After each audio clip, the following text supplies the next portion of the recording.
সন্দেশখালীর ধামাখালীতে অস্থায়ী শিবির খুললেন সিবিআইয়ের আধিকারিকরা।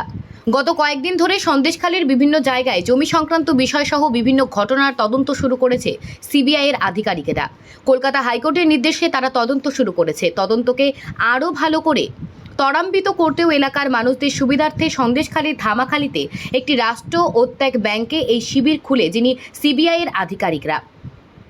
শিবিরের পাশাপাশি সিবিআইয়ের আধিকারিকরা এখানে বিশ্রাম নেবেন সারাদিন তদন্তের পর, এমনটা জানা গিয়েছে সিবিআই সূত্রে।